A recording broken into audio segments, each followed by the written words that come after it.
This is the Art of Dental Finance and Management podcast, brought to you by Art Wiederman, CPA with Eide Bailey.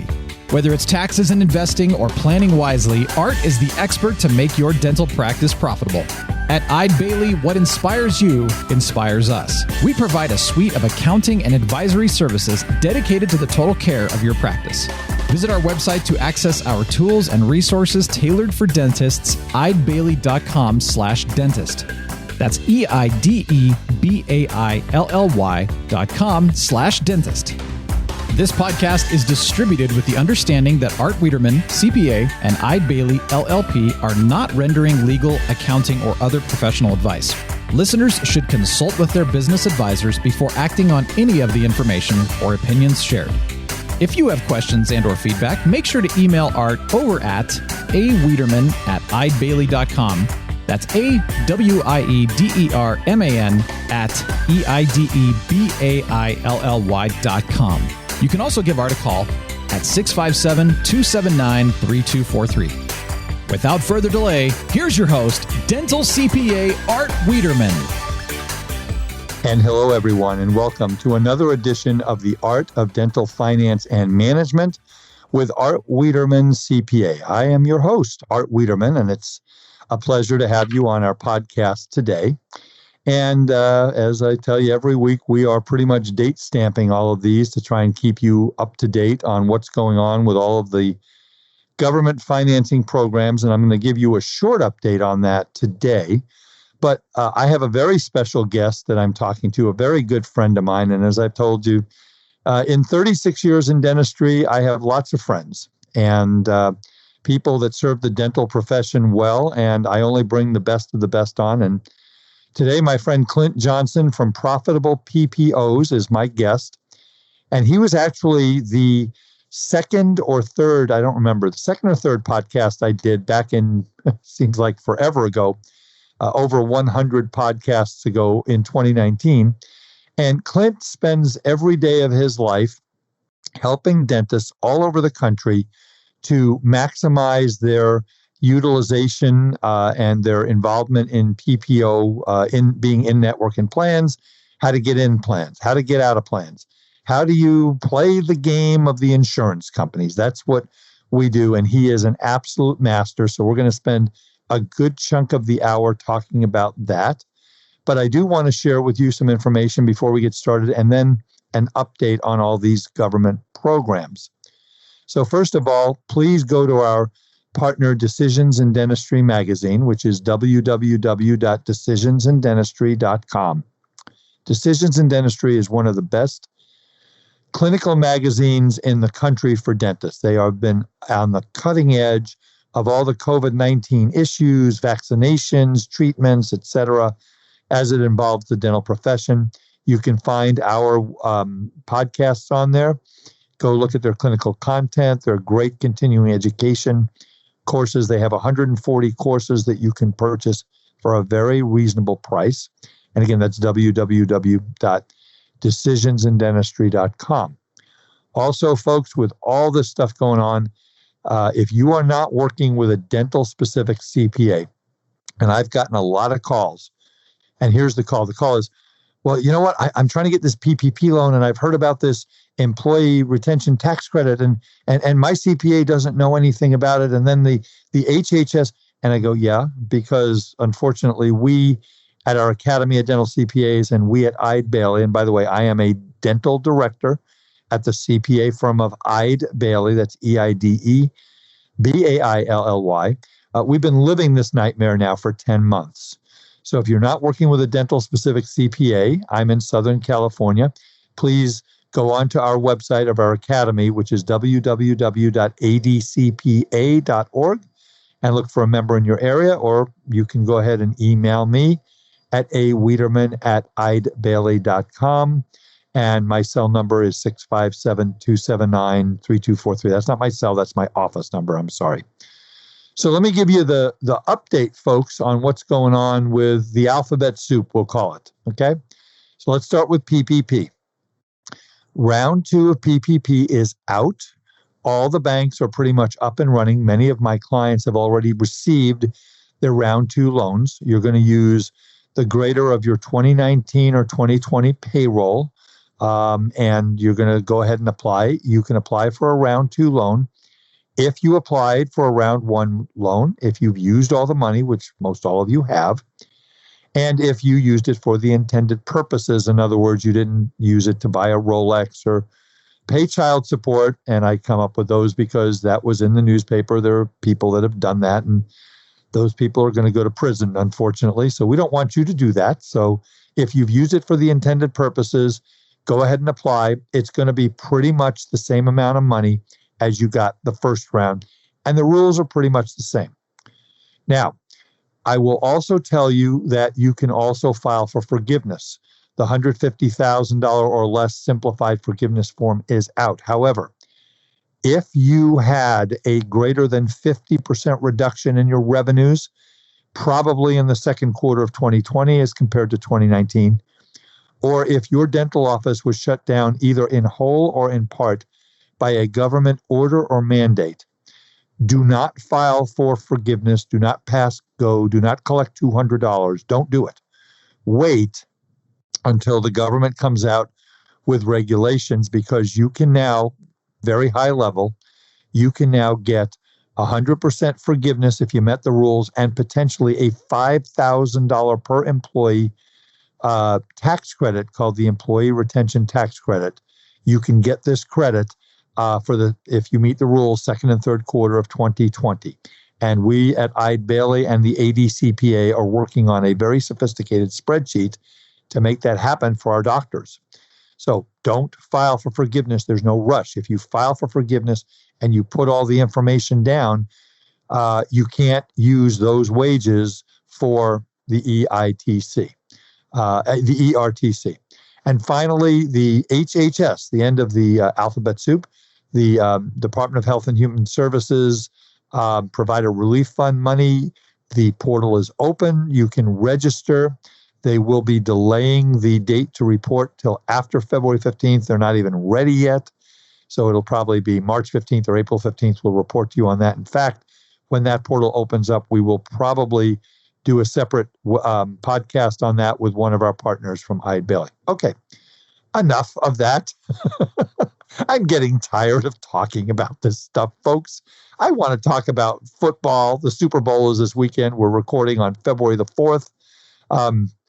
The Super Bowl, and then, there's basketball, and there's golf, and there's more fun stuff that we all want to deal with. But today, we're going to hopefully help your bottom line, or maybe your top line.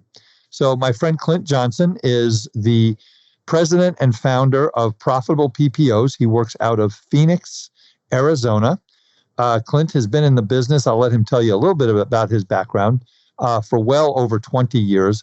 And the bottom line is Clint is a master of how the whole system with PPOs and dental offices work. So my good friend Clint Johnson, welcome to the Art of Dental Finance and Management.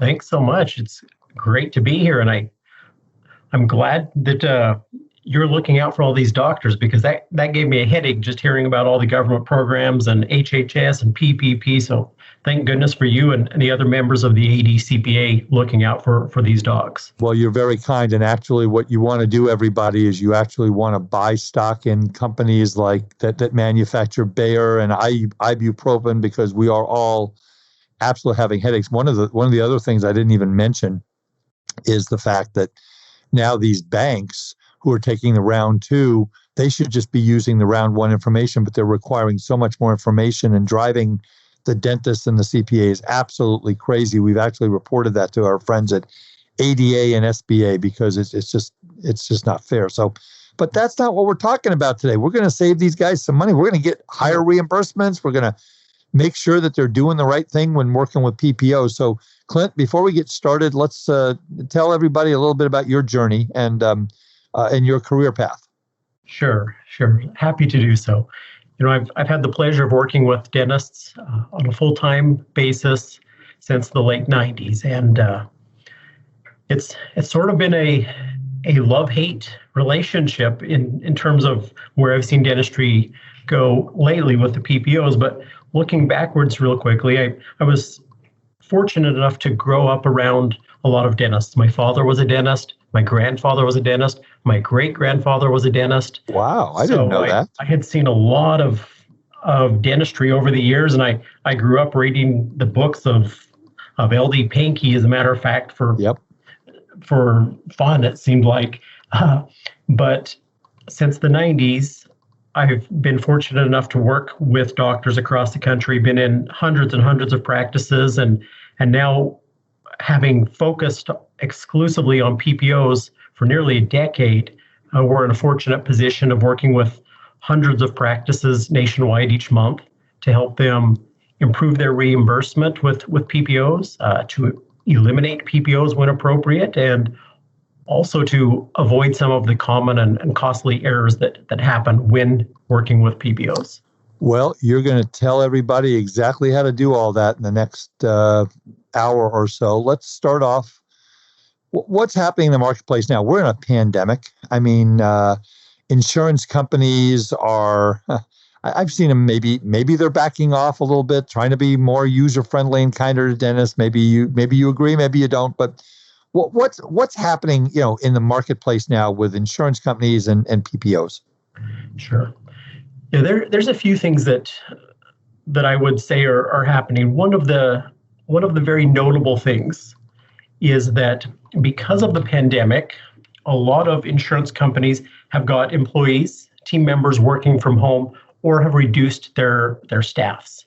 And so one of the direct results of that is that for a doctor who's joining an insurance PPO at this point, their credentialing time is being extended much, much longer than normal. As an example, it's not uncommon at this point, instead of having a 90-day credentialing timeline, to be 180 days to get into the same network. We've got doctors, depending upon where they are in the United States, who are 6 to 8 months before they can get credentialed with Delta, or coming up on a year for other doctors who might be joining Blue Cross. Now, it's not that way for every state, but many insurance companies tell us they're just very short-staffed, and that's leading to significant delays. So for a doctor who are starting a practice or buying a practice, that's something to be aware of when it comes time to start thinking about what insurances they're going to credential with. I was just going to say, because again, we see this in dental practices when our buyers buy dental practices. A lot of times what will happen is they will use the seller's credentialing and number and for, like you say, 60 to 90 days. And most of the insurance companies understand that. But now you're saying it's 6 to 9 months, maybe? So what are these people that are buying practices? What do you tell them? Well, it really is a quandary, because utilization of the seller's information is not really what the ADA is comfortable with, based upon what we've been told, and certainly the insurance companies are not. And so what ends up happening is doctors will often be out of network for a significant amount of time, and it really requires that they work closely with their front desk team on how they're going to manage that and what they're going to say to those patients, and often communicating to them that, hey, we're not in network yet, but we intend to be, and in this process, we're still going to honor the seller's fees. And that way, you as a patient aren't paying any more to see the new doctor who's not yet credentialed than you would have if you'd seen the seller who's now retired or something like that. And working closely with them, because what we certainly want to avoid are situations where a doctor has gotten a loan for a significant amount of money to buy that practice, and then their first visit with the patient is significantly different, and the patient is paying significantly more out of pocket than what they're used to. Because the doctor, as you know, who's buying a practice, they're largely buying access to an income stream and access to a group of patients there. And so a doctor buying a practice needs to be very careful to have a plan in place to make sure that first and second visit, while credentialing has not been completed, is as close to what the patient is used to as possible, therefore keeping the retention level of those patients very, very high. Now I'm not an attorney, but I don't know, there's nothing wrong if, if Dr. X was contracted with XYZ Insurance and they're doing a pro fee and their usual and customary fee was $100 and their contracted fee for the seller beforehand is maybe $75, is there anything that says that the buying doctor right out of the gate can't charge $75 for those patients for a cleaning? No, a doctor is able to move their fees around as appropriate, meaning so long as it's disclosed to the insurance company. There are sections on the insurance claim form where a doctor is able to notify an insurance company if there is going to be a different fee than the normal charged. And depending upon your state, some doctors don't even need to do that. As an out-of-network provider, they can use whatever fee they would like. So it does vary a bit from state to state, but yes, a doctor is able to do that just depending upon whether they're in one of those states where they need to notify the insurance company or whether they're not. Okay. So let's talk about some common mistakes that offices make, and I've seen them, and you live with them on a daily basis, I would assume. So what are some of the biggest mistakes that you're seeing offices making that hurt their reimbursements or hurt their bottom lines? Oh boy, well, there's a lot of So this is now a 4-hour podcast? Is that what you're telling me? It could actually turn into that, yes, but we'll spare everybody the gruesome details. But so one of the most common mistakes, Art, is that doctors are not clear when they're signing up for a PPO who they're signing up for. Now that sounds strange, but follow me here for a second, because in dentistry, what has happened is a lot of insurance plans have linked up with others. Okay, and so what we see on a regular basis is a doctor will join insurance company A and doesn't realize that insurance company A has a relationship with B, C, and D. So therefore, a doctor signing a single PPO contract may get pulled into 4 networks or 5, or depending upon the PPO, as many as 20 different networks. Now, the challenge with that is a doctor, when signing up, may say, well, I'm fine taking a PPO adjustment on this small group of patients.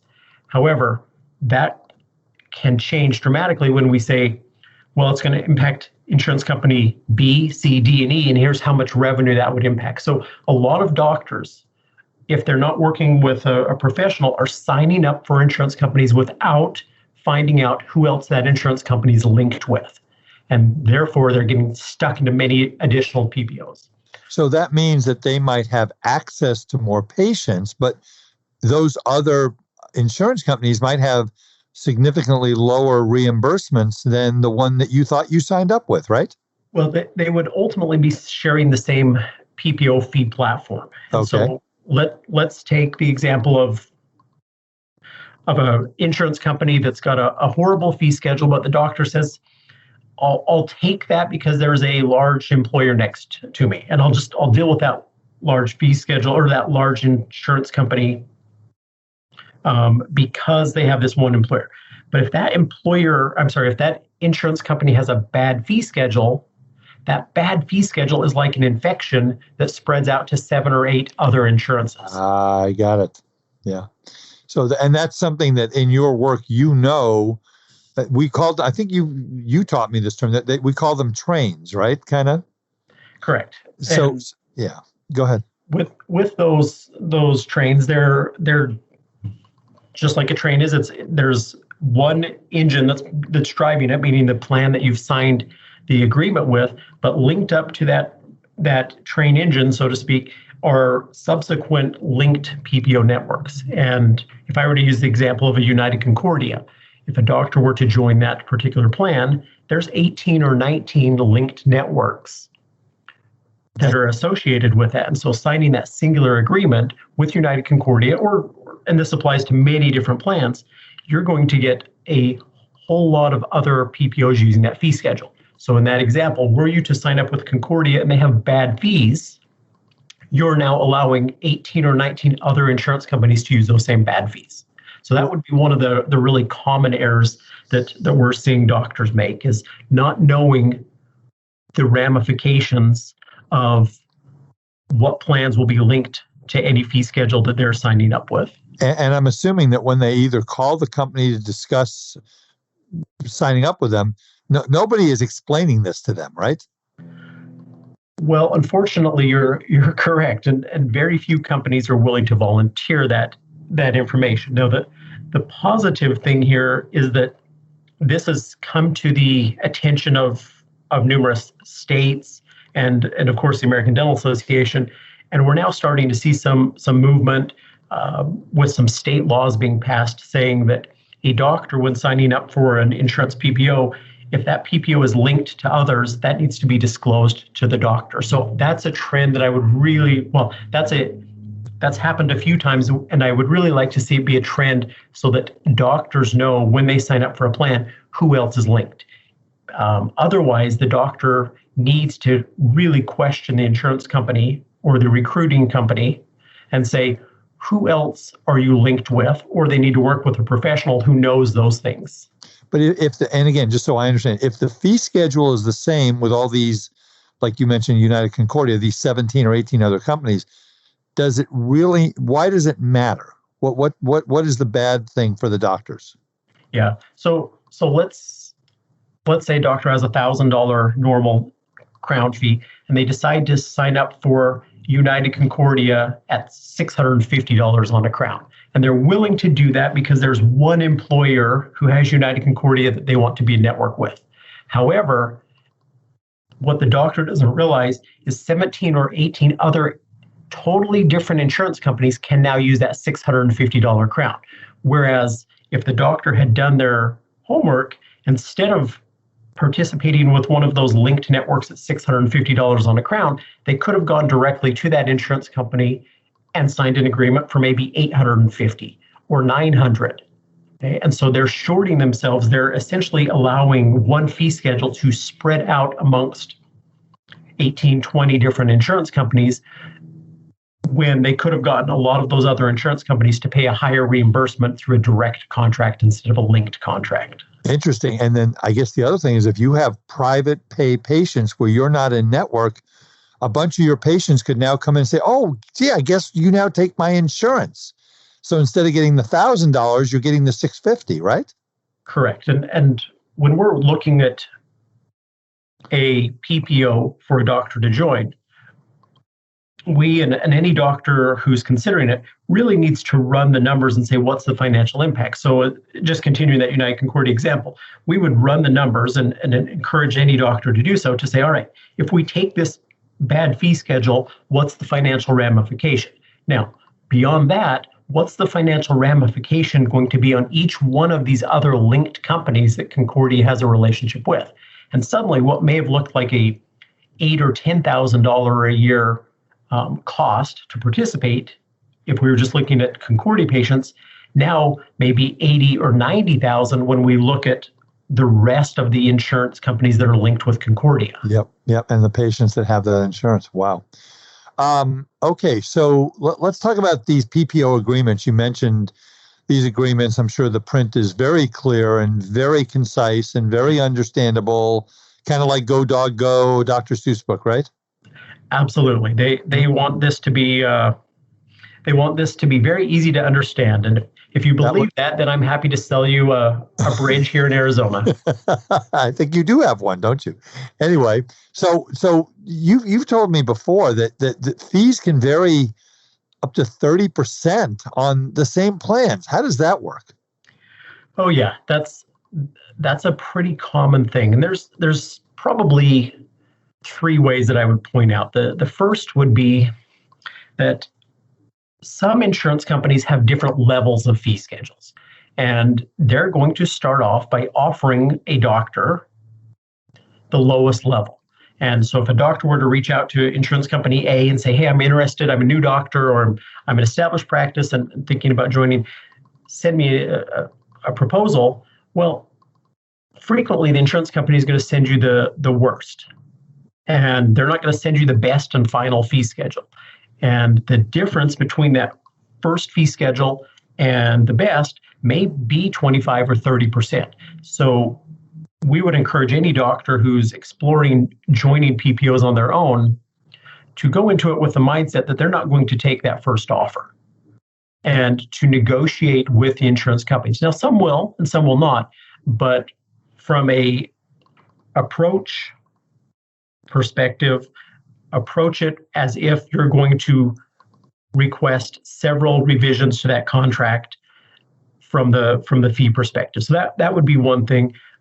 Those variances can be absolutely astronomical. I mean, we're talking the difference.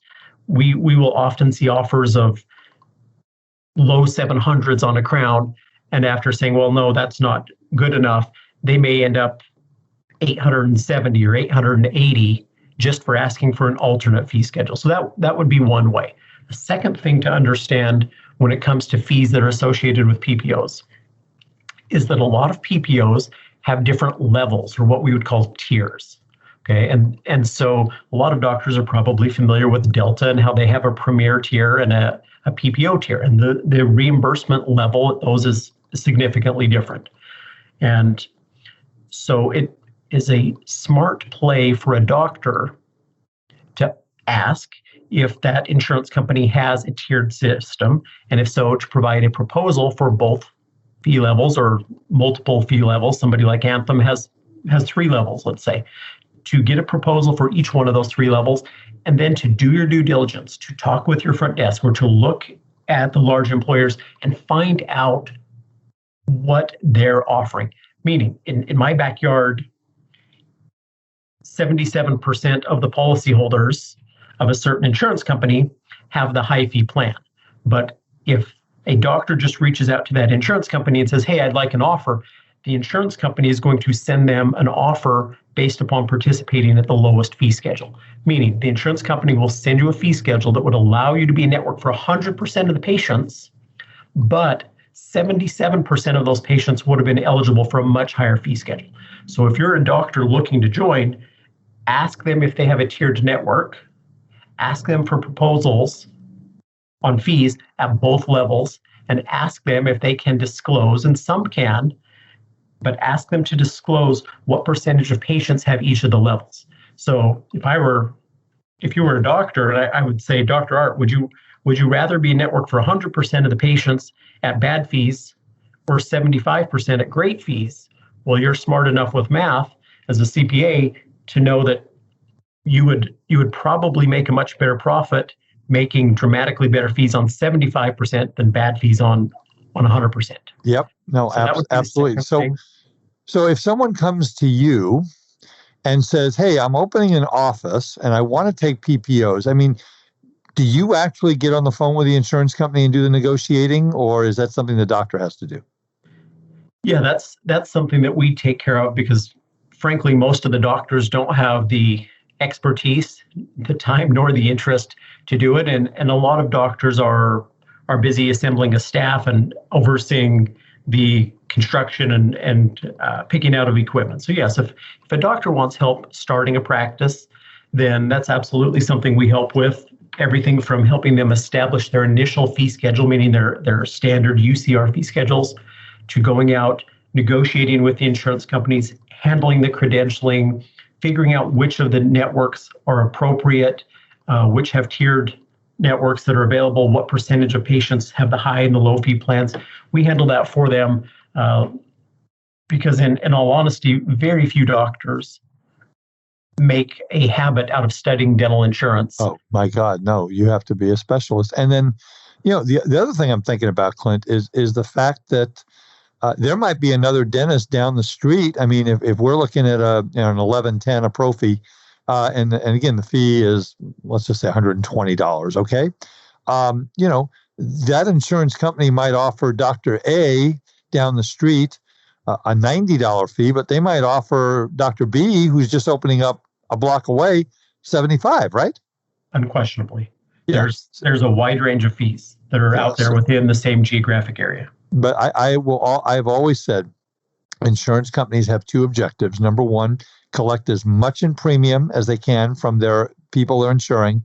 And number 2, pay out as little in benefits to the people that are providing the services, whether it be medical or dental or whatever. That's the game, right? And that's why you're so critical to have that game. And by the way, folks, I'm going to let Clint give out his information here in a second. I did not mention, I will mention now, as I have in the past, we are doing a 1 year program called the Business of Dentistry for 6 local dental societies in Southern California. If you want to participate, our next one is this coming Wednesday, the 10th, which is going to be with Christy Bolts on marketing, dental marketing, and she's dynamite, absolutely amazing.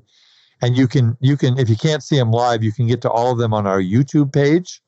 And we've got information on our website, www.eidebelly.com. So one of the things is that we're going to do is in this 12-month program, of which we're now going to do the second one, in the fall, my friend Clint here is agreed that he's going to do one of these, and he's going to give you a 2-hour deep dive into the the ABCs of how this all works, and he'll have a PowerPoint, I would assume, and all this kind of stuff. So be watching out for that. So Clint, if someone wanted to get a hold of you and work with you, they have PPOs, they're not happy, they want to get in them, they want to get out of them, they want to change them, they want to blow them up. I mean, whatever it is, how would one get a hold of you? And we'll put this in the show notes, by the way. Sure.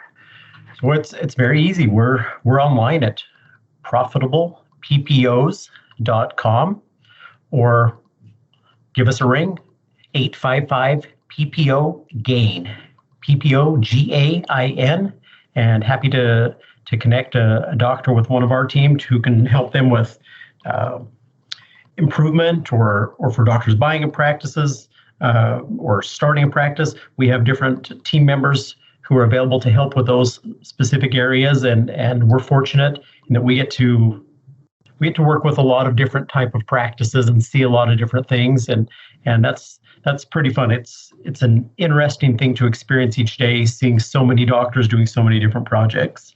Yeah, if you're working with PPOs, you need to work with a specialist. Clint is as good as it gets. He's done a lot of really great things. I sent him to one of my clients in Orange County, who before he met me bought a practice that was 90+% PPO. And the guy was doing $1.3 million and getting about $850 a year in fees.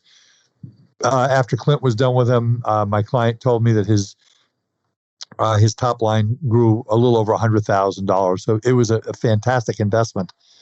All right, let's go back to the subject, Clint. So I see a lot of dentists that they're starting a practice, they're buying a practice, and they just say, I just have to sign up for everything. I have to sign up for every PPO. There's no way I can succeed unless I do that. And you're shaking. I can see you on the video. You're shaking your head, which you should be. So do you think it's a good strategy for dentists to sign up for every PPO? I mean, what do you tell? If I were a young dentist, I call you up and say, I'm opening an office in Tempe, Arizona, in Tucson, Arizona, wherever it's going to be. And how do I do? What do you tell them? Oh boy, yeah. So, oh boy, there's a lot to unpack there. But the first thing I would tell them is start really early, because as I referenced at the beginning of our conversation, insurance companies are taking much, much longer. So ideally, at this juncture, a doctor should start exploring the PPOs or having professionals explore those PPOs 6 months before opening, because you're looking at often a 4 to 5 month credentialing window. There's got to be time to even negotiate on the front end. So first of all, start much, much earlier than anticipated. If you have a tax ID number, that can be done well before opening. Beyond that, philosophically, should a doctor sign up for every PPO? No, they should not. And taking PPOs is a philosophical discussion for some doctors, but I'm pretty dogmatic that signing up for every PPO is not a good approach. And the reason why is because most PPOs are linked to 2, 3, 4 others. And so what happens that doctors are not aware of is when you sign up for a boatload of PPOs, you've created a network that's incredibly complex of linkages. And when PPOs are linked, then they get to choose the lowest fee schedule. So to put that in a more tangible example, if a doctor signs up with company A, B, and C, those companies have a relationship, then those companies, when a claim is filed, they can choose which fee schedule to use. Okay, it's called payer downgrading. And so the more PPOs that a doctor signs up with, the more chances you give an insurance company to find a lower fee schedule.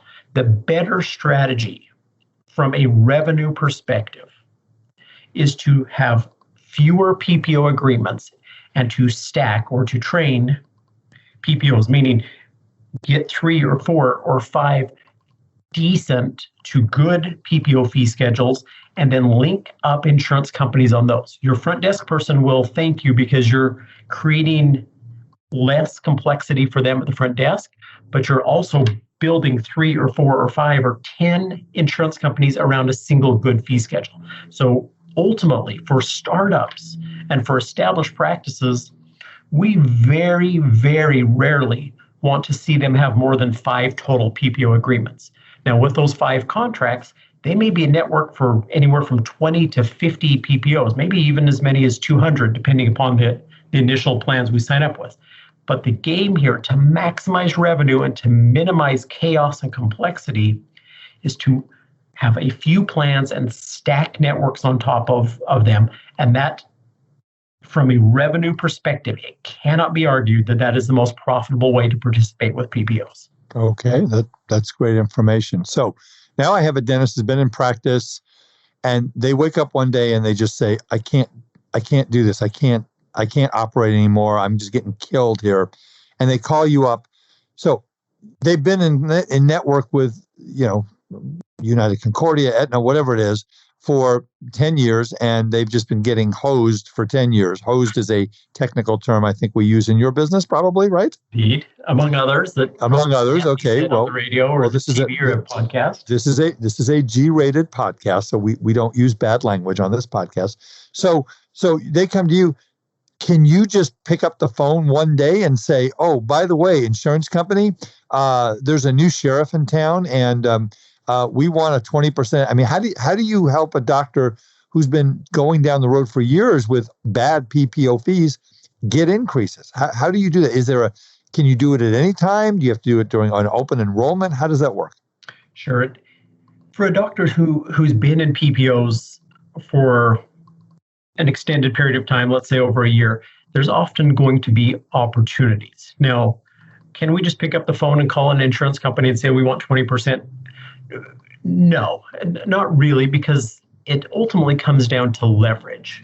And leverage comes from a few different things. It comes from the demand for dental services in a particular area, meaning, are there a lot of patients? Are there a lot of doctors, or is there a shortage of doctors?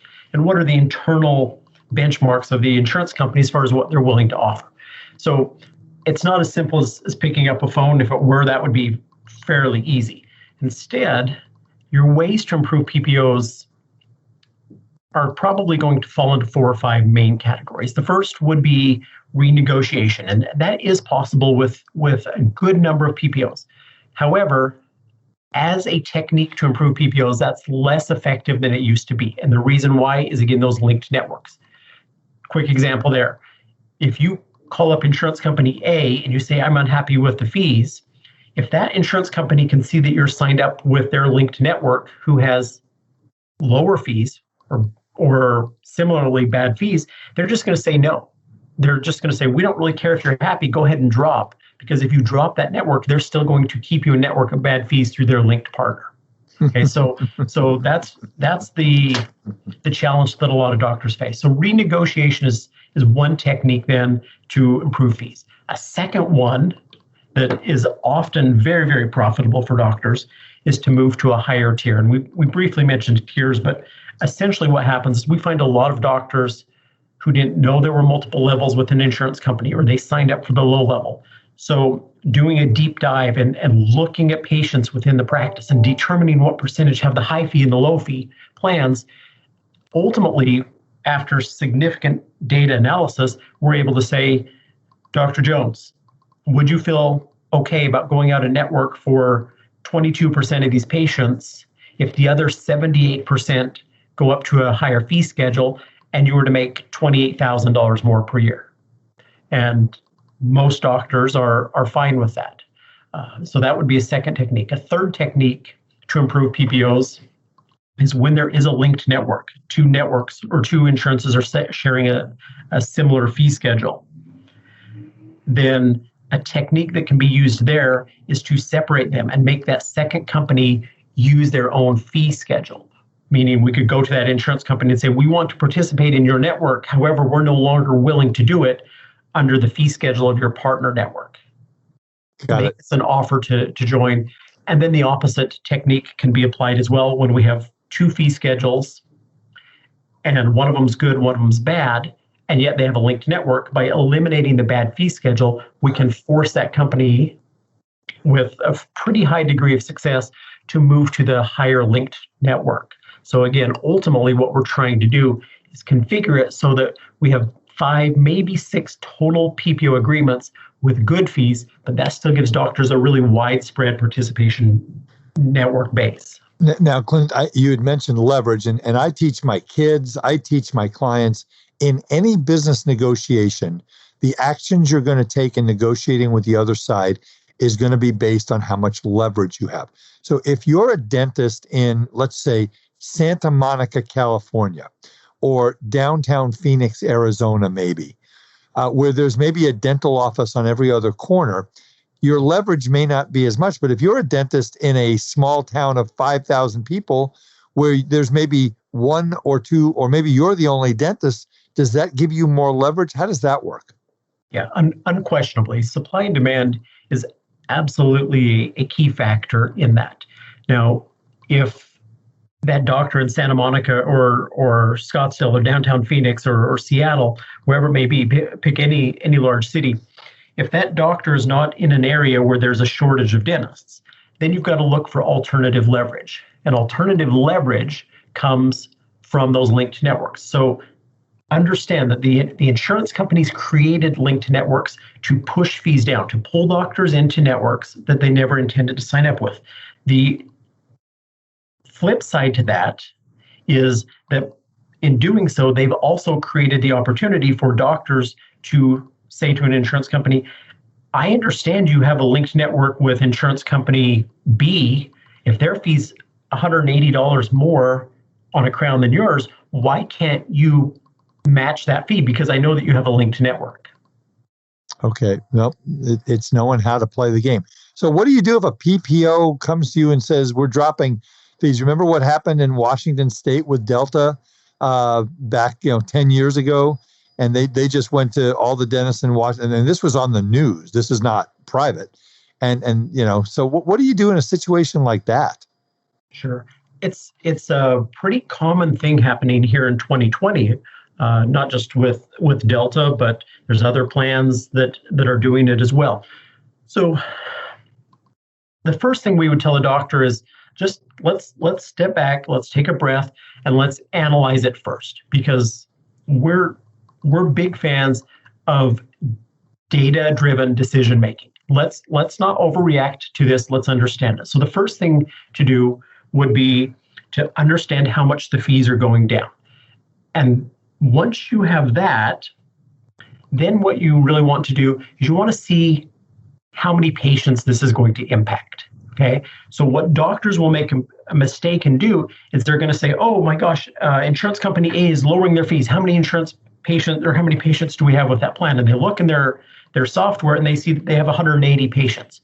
Well, that may not be the case, because that doctor may not have purged their old records, and that may be 180 patients who've come in over the last decade. So instead, what we would encourage you to do is, you as a doctor listening to this, if an insurance company's going to lower your fees, look and see how many patients with that particular plan came through hygiene in the last year, and determine what percentage of those patients from that plan that's going down, what they represent. So maybe they only represent 3% of your total hygiene volume. And then if you're a general dentist, we would encourage you to look at crowns and say, okay, what percentage of the crowns from this plan? If it's only 4 or 5%, then you're going to feel a whole lot better about the possibility of dropping it. So understanding the ramifications is the first thing. Once you understand that, then you can fight back. All right. And you can fight back in a couple of ways. One is you can then communicate to the insurance company, hey, I've done the math here, and this is 4% of my practice. And if you don't back down from this, then I'm willing to just drop out of your network completely. And because of the depth of relationship that I have with your clients, we're going to keep those. Right. So that's fighting back has been pretty successful for a lot of our clients over the last 6 months, where they've been notified that an insurance company is going to lower their fee. We've crunched the data, given the doctor the ammunition to say to the insurance company, no, I know my numbers and I'm not going to do that. And a very significant number of times the insurance company has backed down and said, okay, fine, we'll let you stay where you are. So that would be a good approach. Okay, so we don't let them dictate. Remember, you don't have to, doctors. You don't have to participate in these networks. There's marketing that you can do to find fee-for-service patients. That's another podcast, but you don't have to do this. So I've also heard, Clint, about payer downgrading by payers. What should doctors be aware about on that? Yeah, this is a bit of a scary trend that doctors really need to be aware of. And it, again, goes back to that linked networks. I sort of sound like a broken record, but a lot of negative things happen when networks are linked. So payer downgrading occurs when a doctor has a contract with one insurance company, but the insurance company chooses to ignore that contract and utilize the lower fees of a linked network. So as an example, insurance company A has a contract with the doctor has a contract with insurance company B. If A and B are linked, then company A can disregard the fees that they originally contracted the doctor with and instead use the fees of company B. Wow. So that is a really troubling development, and it extends to umbrellas. There are different umbrella companies out there. Doctors may have heard the names Connection Dental or Maverist or Zealous or Stratos or Carrington or Premier Dental or TDA or Diversified. Those are different umbrellas that represent a group. Those entities that I just rattled off represent a group of 20 to 200 different insurance companies. Well, if a doctor has signed up with two of those umbrellas, then what they're doing is opening the door for the insurance company to choose the lower of the fee schedules. Wow. Is the federal government, and then we'll talk about what states are doing, is the federal government aware of all this? Are they, I know we have a brand new administration that's a couple of weeks old. Are they talking about doing anything, about regulating? Is there any changes on the forefront that you foresee? Yeah, there is some positive movement on that front that's really been occurring for the last couple of years. At the state level in some states, and at the national level, it's starting to get some traction, but specifically requirements that insurance companies would have to disclose if they're going to pull a doctor into a new network without that doctor's permission, or strictly banning it. So yes, there is certainly some positive things on the horizon. There's been a couple of states, more recently Louisiana and North Carolina, that have passed bills within the last, let's say, 6 to 12 months that have been pro healthcare provider and limit the ability of the insurance company to pull some of these dirty tricks. So fingers crossed for everybody across the nation that those things that have occurred in Louisiana or North Carolina start to spill over to other states. And you can probably, if you're not, so let's say an insurance company you don't feel treats you fairly, what would you call the state attorney general? What would the insurance commissioner, what would someone do? Yeah, the state insurance commissioner is going to be your best option if you feel that you've really been wronged. Now, many insurance companies also have provider retention departments. And so if a doctor is willing to work through the phone tree and get through the first phone screener level and the second level and get to a managerial level, there's often going to be some opportunity for a significant concern to be handled there. But understand, a lot of insurance companies seem to have put up multiple barriers to stop doctors from getting to true decision makers. They're trying to just create enough, it seems, they're trying to create enough barriers that a doctor will just get frustrated, hang up the phone, and go back and take care of the patient and just give up. Yeah, well, that's what they're hoping for. So, all right, I'm going to say one word here, and I just want you to start talking. Delta. Yeah, Delta's going a scary direction for a lot of states. There are a lot of states where doctors are no longer able to sign up for the premier level, which is the higher level reimbursement. There's some states where they have forced doctors out of the premier level. And there are some states where a doctor is at the PPO level, and yet they've been participating there long enough that they could still move to the premier level. So for those listening today, if they're on the PPO level and they've been a provider for a handful of years, we would really encourage them to reach out to their state Delta and find out if moving to the higher level is still an option. That option is being closed for more doctors going forward, but a lot of doctors are still grandfathered in. And when the opportunity is there, when the door is still a bit open, we would encourage doctors to find out and to run their numbers and to really look at it. Because what we find, Art, is doctors who drop from the premier level down to the PPO level, the difference in fees is significant enough that they end up being less profitable, even though they're seeing more patients. Yeah, so they're working harder for less money. Oh, absolutely. And so you're saying it's possible if I am a Delta PPO provider, because you and I both know, Clint, that Delta would love to sell more premier plans, right? But employers and individuals won't buy them because it's too expensive. So my understanding is that, like here in California, 97, 98, 99% of the patients who buy Delta insurance, whether they buy it individually or through a company, are buying the PPO. But we have all these grandfathered dentists who are under, I actually had Delta in my office about 5 years ago, and we had this conversation with them. And they had, at that time, 8,800 dentists that were a premier only. And what they're doing is, as dentists start to sell their practices, they're requiring the buyer to take both, which they need to understand that, yeah, you still get to be a premier provider, but you can count on one hand the number of patients that you have there. So have I got that right?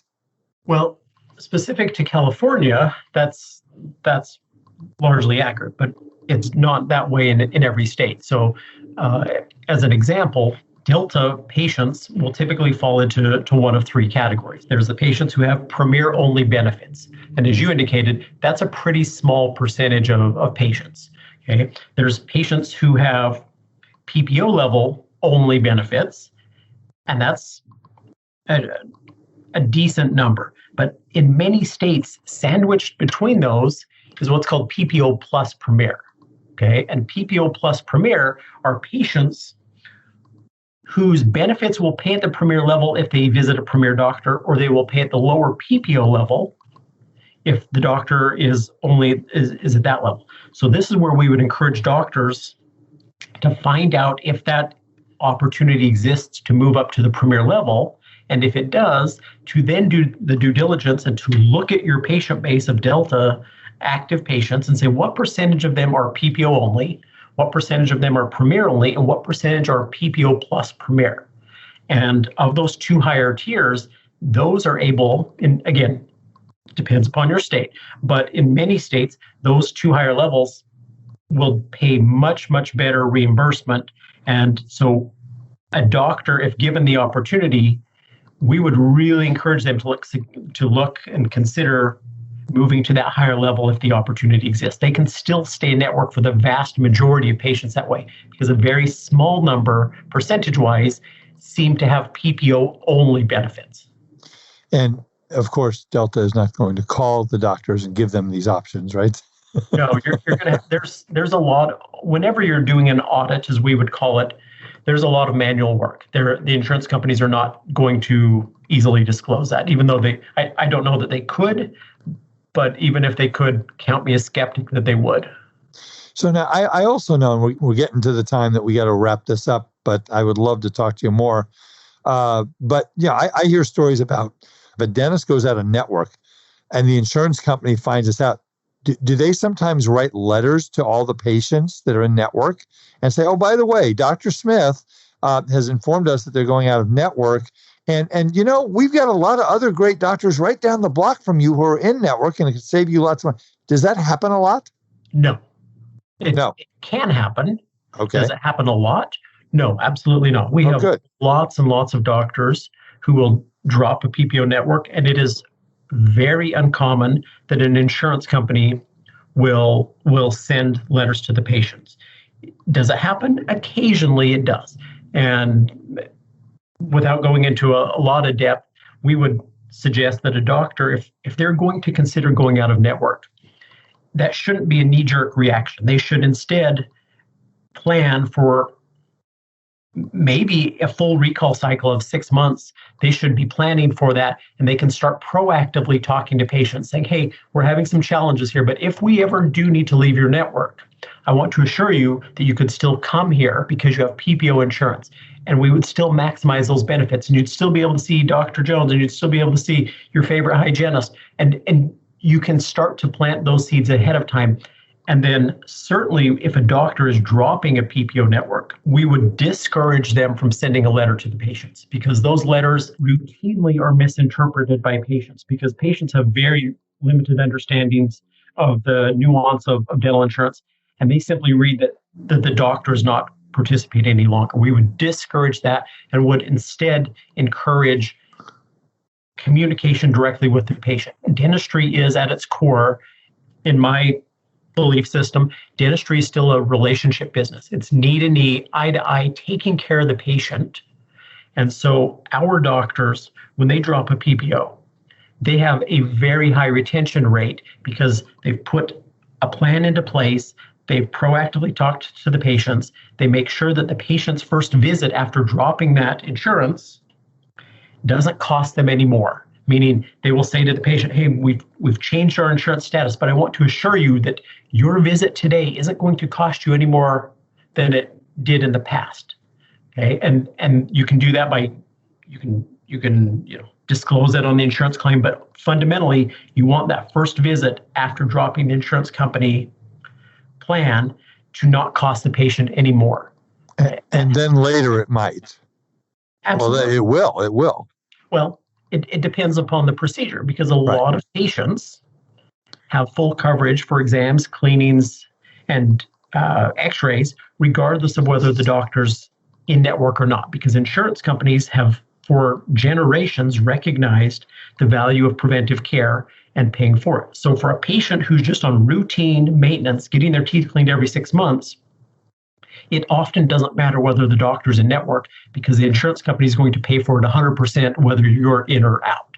So it really only comes into play for many patients when there is actually a copay on a crown or something like that, and that can be offset by good financial arrangements, flexible financial arrangements that can be offset by in-house financing terms. There's lots of ways to do it, but don't create broken glass and assume that it's going to negatively impact a lot of patients, when the reality is 65% of patients in most practices are not having any major restorative work done in a year. Yeah, and Clint, even if they are, I mean, we're not talking about the national debt here. We're talking about policies that have a maximum in many cases of no more than $1,000 to $1,500, right?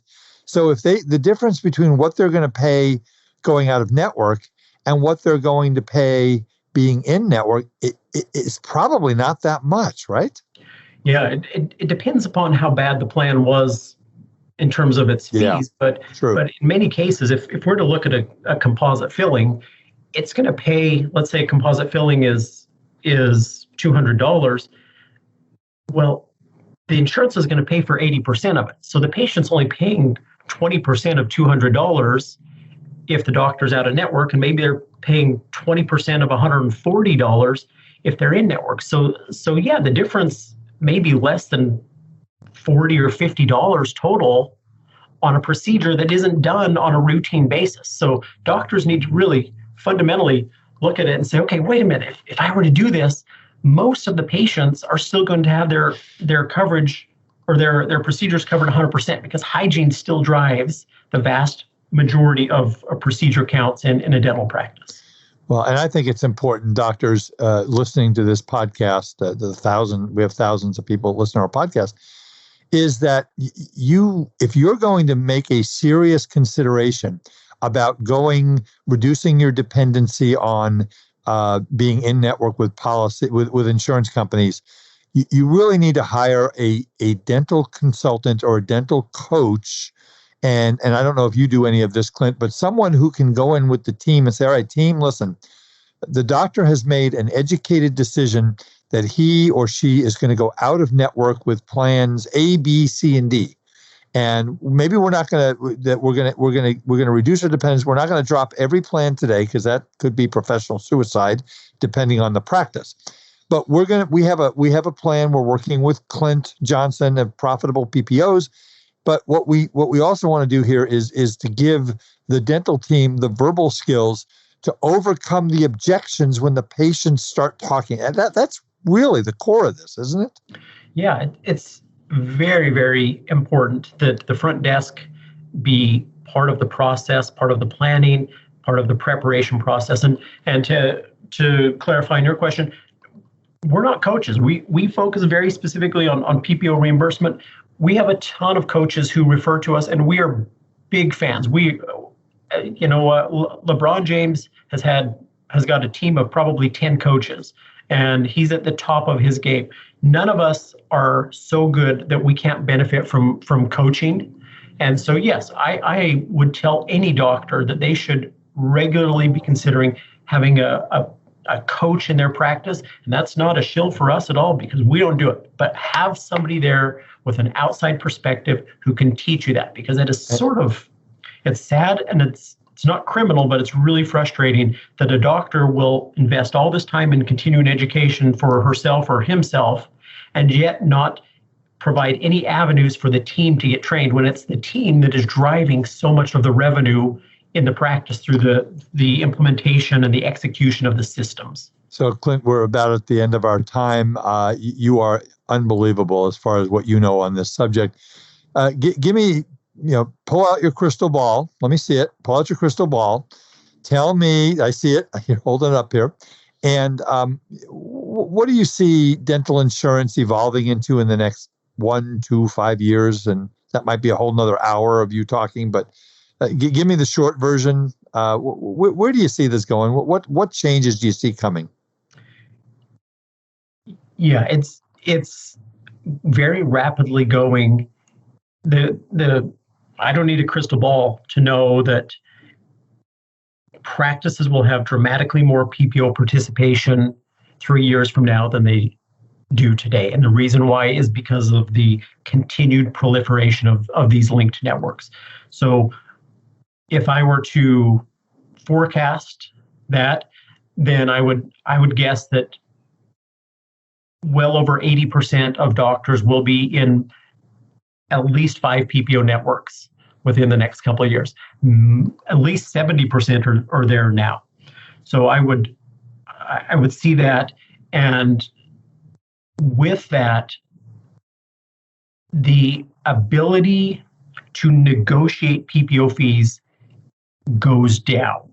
So a doctor has to be very selective today about who they're going to sign up with, because in years not too far away, they're going to have less leverage. So negotiating the PPOs now, optimizing them now, is going to be more important, because leverage, everything seems to indicate to us that the amount of leverage a doctor has is going to go down if they want to take PPOs. Now, the flip side of that, as doctors hone their professional skills and they invest in technology and teams and systems, I would love to forecast that doctors start moving away from PPOs. Do I think it will happen? It will only happen for those who are committed to continuing education and have good professional staff and advisors. Absolutely. But it's possible. And have a vision and basically say, you know what I do matters. What I do changes lives.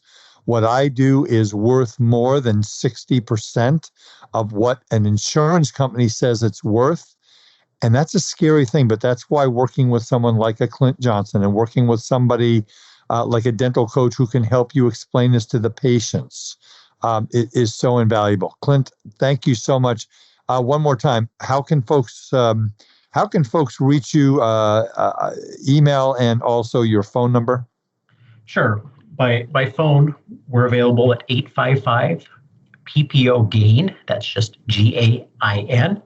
Or they can reach out to us by email, and it's just simply info@dentalppos.com. info@dentalppos.com.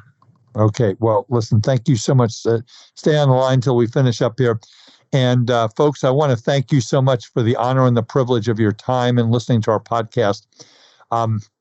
This is what we're trying to do. We want to increase your top line, increase your bottom line. PPOs are a huge part, sadly, of dentistry. It wasn't as much when I was starting in the mid 80s with the Pacific Institute and the Pride Institute, but it has evolved, and these insurance companies are very, very powerful and very, very smart, and they do take advantage. That's not a secret, and that's why you need someone on your team who understands this. So I would encourage you to at least have a conversation with Clint if you're in network with plans. If you're not and you're thinking about it, or if you want to get out, he can help you with all this. If you want to get a hold of me and talk about all of this wonderful alphabet soup, PPP, HHS, ESPN, HBO, all this stuff, give me a call on my office line, which is 657-279-3243. Email me at Wiederman, that's WIEDERMAN, at EideBailey, EIDEBAILLY.com. Go to Decisions in Dentistry magazine, go to their website, www.decisionsinDentistry.com. Go to if you're looking for a dental CPA, now is the time, folks. If you were down 50% in the second quarter of last year, it's going to be an ADCPA member that's going to help you with all of this, okay? And they're going to be able to hopefully get you tens of thousands of dollars of federal tax money that is out there, and the government wants you to have it.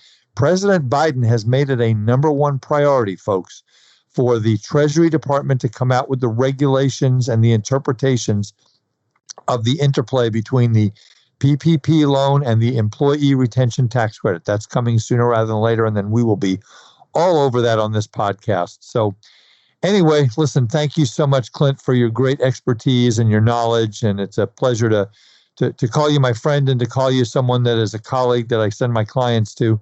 And folks, that will do it for this edition of The Art of Dental Finance and Management. Make sure, again, this is coming out on the 10th of February. That night, the 10th of February, Christy Boltz from my dental CMO is going to give a killer webinar on dental marketing, the 7 things that you should be doing to be successful in your marketing. So this is Art Wiederman for the Art of Dental Finance and Management podcast. Have a wonderful, wonderful week. I hope your team wins the Super Bowl, and we'll see you next time. Bye-bye. Thank you for listening to today's episode of the Art of Dental Finance and Management podcast. Be sure to subscribe wherever you listen to podcasts so you never miss an episode. The Art of Dental Finance and Management podcast is produced by Eide Bailey in partnership with Art Wiederman, CPA, Decisions in Dentistry magazine, and the Academy of Dental CPAs. For audience questions and feedback, email Art Wiederman, awiederman@eidebailey.com. That's AWIEDERMAN at EIDEBAILLY.com. Or you may call Art at 657-279-3243.